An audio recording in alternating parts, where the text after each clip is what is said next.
Hey, what's up, guys? I haven't been live in a few days, so I just wanted to go live instead of trying to set everything up nicely and everything like that. So give me a second here. I'm going to give you guys a few plays that I have and a lot of good information that I'm looking at for today. There's a lot of information today, so let me just get right to it. Let me share my screen here. So the first thing I want to talk about is the shots on goal. These are not our final plays. These are just very strong. These are just strong streaks, if that makes sense. So these are not our final plays. I do have Luke Hughes today, but you can see there he's got eight shots on goal. Or I'm sorry, these are shots on goal for hockey. Okay, so we started doing shots on goal, but then we're actually buying it back one shot on goal. So, for example, if Luke Hughes, in this example, if he's supposed to get 2 shots on goal, we buy it back to 1 shot on goal, and then we parlay that together with another player. So that's been hitting for us. Let me see if I can pull up my receipts from yesterday, actually, so you can see what the hell I'm talking about. And then I'm going to show you the baseball, and then I'm going to give you a game inside of basketball that I really like, and I'm parlaying that with the NFL. Then I'm also going to go back and show you the slip that I had for yesterday for the game that's going to be on football. So there's a lot of information here, like I mentioned at the beginning of this. So stick around for that. So here's the situation that happened yesterday. We had the over 54.5 for Southern Alabama and Georgia State. That went through. And then we had 2 under 2.5s on the first period for 2 games inside the NHL. Let me zoom in there so you can see that. So that came through. Then we had these shots on goal. This is what I was talking about. So, for example, this Jason Robertson, he was supposed to get 3 shots on goal, and we ended up buying it to 2 shots on goal. And then this other guy, David Pasternak, he was supposed to get 4 shots on goal, and then we got it back to 3 shots on goal. I hope that's making sense. But look at this. He got 5 shots on goal here, and this guy got 4 shots on goal. So they easily covered that. Here's another one. These guys were supposed to get 2 shots on goal, and I got them back to 1 shot on goal. That's why the odds are so heavy there. But we're parlaying 3 and 4 of them, which are super heavily favored to hit. And you can see these guys went way over. He's supposed to get 1 shot on goal. He got 4. This guy, Leo Carlson, he's supposed to get one shot on goal. He got 4. This guy got 2, and this guy got 1. So, like I said, these have been good for us. We started doing this about a week ago, and they've been hitting very nicely. And that's about it. It was a 4 in 2 days, so it wasn't nothing crazy. That's what happened yesterday. So, anyways, these are not based on this. Okay, so again, these are just streaks that has nothing to do with the plays that we're doing. If you want the plays, that's going to be in the link in the description, and then you can go to VIP or the Discord. We're throwing out a lot of the stuff in the Discord also. So another hot streak for the hitters. So you can see Ernie Clement has gotten 6 hits or 6 games with a hit, at least 1 hit. Nathan Lukes, Tommy Edman, Guerrero, Will Smith, Falefa, Otani, Kirk, Betts, and Varsho. So these are all, again, not our final plays, but all these batters have gotten at least 1 hit in the last 6 games, 6 games, 6 games, 5 games, and so on. All right, so I hope that makes sense. These are all the plays that we have currently. I have, what is this? 1, 2, 3, 4, 5, 6, 7, 8. There's about 9 plays right now, and I'm still waiting for my business partner that he's going to have some more stuff too in college football and NHL as well. And that's the stuff that we go through pretty much on a daily basis. So, anyways, that's what we have. Let me start getting into some information here. And let me see here. Give me a second. All right. So the first one I'm going to tell you guys, I really like this one. Here, let me get set up, guys. Sorry about that. So let me see notes. So right here, we're looking at the Giants. So the Giants, they're at a plus 7.5. They're going against the Eagles. The win probability says that the Giants should win this game straight up. The line is going in their favor. They're massive value. So a lot of the information is saying that the Giants should win this game, but yet they're underdog by almost a touchdown. 50. You can see they're getting 63% of the bets, 56% of the money. The Giants. So basically, the Giants have a decent chance to win this game. Like I said, so we're taking this as the first leg of a parlay. I'm going to hook you guys up with that parlay actually. And then, so the Giants, we're taking it on. I'm going to give you the exact slip, actually. But what I wanted to say with this is that they're supposed to win this game, but they're heavily underdog. So this might be a big upset for this week. I would not take them at the money line I would not take them at the plus 7.5. You'll see exactly what I went with, and then I'm explaining why I went with that as well. It's a 3-leg parlay. Then the Patriots, here's the second one. The Browns have the worst offensive line in the NFL. They're tied for last in pass blocking efficiency. The Patriots have the 5th best defense in the league. They're allowing the 5th least amount of yards. Drake May just broke Tom Brady's completion percentage, 91% last week. The Browns beat up the worst team in football, the Dolphins. But again, that's something called strength of schedule. What that means is that if they just went, it looks very good on them if they go against a horrible team, which they did. Dolphins is a horrible team, but like it says here, that's fool's gold. They're 2-0, can't protect the quarterback. They don't score on the road. There's a lot of negatives for the Browns.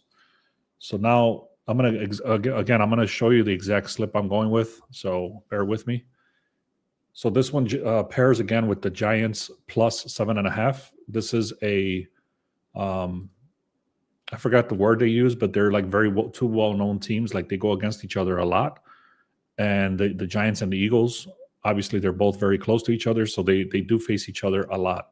And I can't think of the word that they used for that. But what that means is that this is a very close it's going to be a very close game. What that means is they're going to score more because it's going to be a close game. Then I'm not going to read all this, but basically, I already said that the Giants plus 7.5 is a good play. I'm not taking it like that. I'm going to tell you exactly what I'm going with. But then you have a bunch of other information here. And for this one, we're looking at the over. Okay. So again, it's going to be a 3-leg parlay. Let me just show it to you so I can, let me just pull it up. Give me a second. And let me see.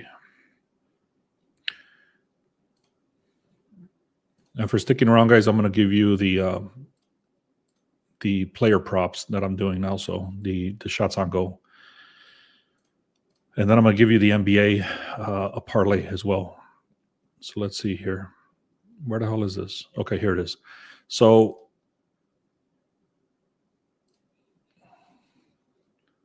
all right, guys. So here it is. Sorry about that. So here's the play.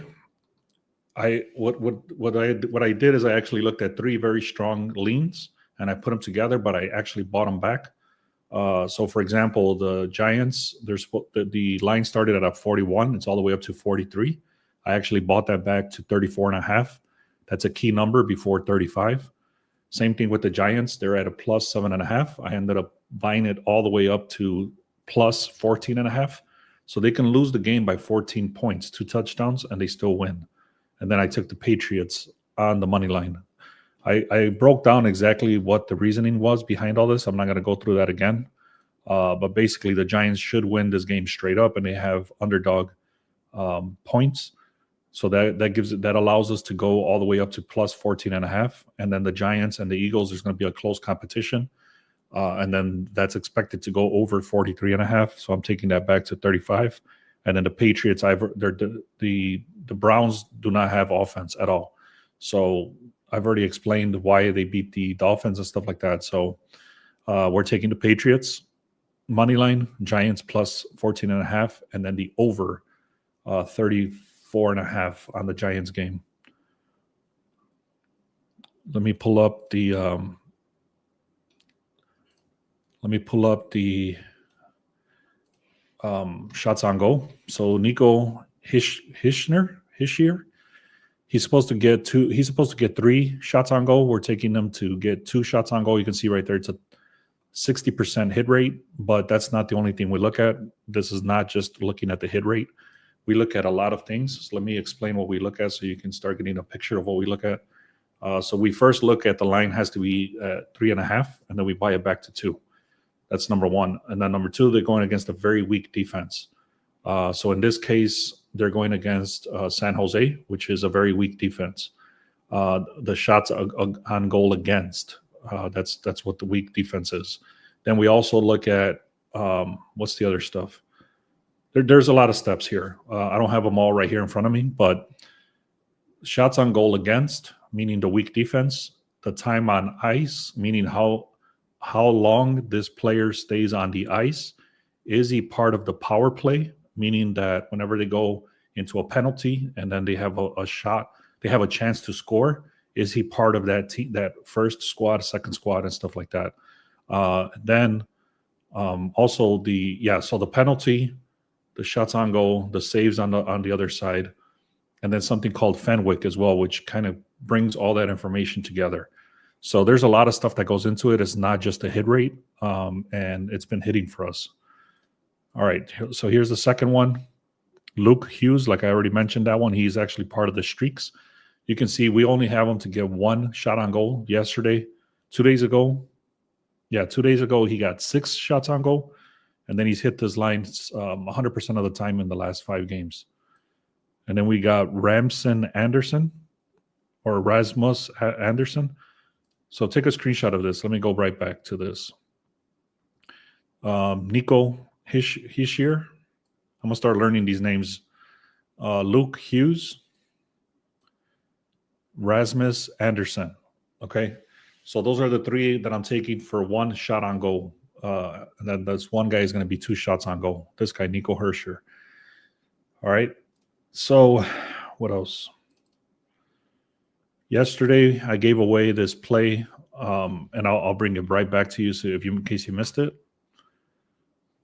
if you're on X, come to YouTube and go to Beast Sports Picks. Also, the link in the description gives you the free plays.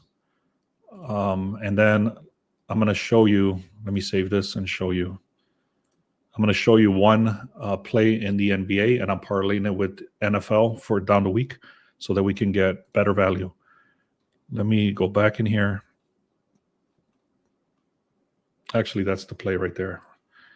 So this is it. I'm going to take the Cavaliers at a -4.5 today, and then I'm parlaying that together with the Falcons. There's a lot of reasoning. I already explained the Dolphins are one of the worst teams right now. They lost Tyreek Hill. The Tua is the one, he's throwing a lot of interceptions. They have a horrible offense. So the Dolphins are one of the worst teams. Falcons should easily whoop on them. We're taking the money line on that. And then the Cavaliers, they've won 11 straight games against the Brooklyn Nets. The Brooklyn Nets, for some reason, are favored to win today for some reason. Overall, I'm sorry, the win probability, not them to win. It's the win probability. It says the Nets should win this game, but they are heavily underdog. They started at a -10.5 for the Cavaliers, and I think it's all the way up to like a -14.5 or something crazy like that. So the line has shifted dramatically in the Cavaliers' favor. And then I already mentioned the Falcons information. I'm going to go one more time. This guy, Nico Hischier, over 1.5 shots on goal. Rasmus Anderson, over 1 shot on goal. Luke Hughes, over 1 shot on goal. And then this one, guys. This one I think is going to be considered a long shot because I normally don't do 3 legs. But a lot of this information is legit. So if you want to see this sort of stuff, make sure you subscribe because I'm going to be posting this type of information right here as part of my my posts inside of YouTube. So let me give you the quick breakdown again. The Giants should win this game actually straight up. They have a win probability of 55% chance to win straight up. So if we're buying that with 2 touchdowns, that should be great value, excellent value. Patriots, I've already explained. I'm not going to go all through that. And then this one should be a close game, which gives it more points. So one thing with football and any sport is if you're ever looking at the over-unders, for the unders, So I'm sorry, for the overs, you want it to be a close game, like the spreads at the beginning of the game. You want it to be close. What that means is that they can either go to overtime, and if they don't go to overtime, it's going to be a very close contested game. It doesn't always work out like that, obviously, but what you want to, when you're doing your research for the overs, you want it to be the spreads to be a close game. And then on the unders, the bigger the spread, the better, because the unders, usually what happens is that if one team is, especially in basketball, if one team is getting blown out, even the best teams, even like the Cavaliers, even the OKC Thunder, whatever team you're looking at, especially in basketball, is if they're getting blown out, if they're losing, they'll sit out the star players because they don't want them to get hurt. And what happens is that the under actually starts going down because the big scorers and stuff like that are no longer in the game. So, anyways, that's kind of a little bit of information I wanted to throw out there, some little ins and outs of how to think about this kind of stuff. Make sure you subscribe, guys. I appreciate it. Let me know if you have any questions. Otherwise, I'll be hopping off here. Let me give you guys one. We did have the $5 special come back. So if you want the $5 for today's plays, I'll give you all the plays that I have, plus all the NHL stuff and all the rest of the props that are coming in. Plus, there's stuff for this weekend already thrown in there for football, and then all the props for tomorrow as well. So if you want all that stuff, make sure you send me a text and say, hey, I'm interested in this. Also, if you want the Discord for free, send me a text and say, hey, I want to access your Discord for free for 30 days. All right, guys. If you're on X, go to Beast Sports Picks. The link is in the description, and make sure you subscribe on YouTube. All right, guys. Thank you so much. Let's have a great day.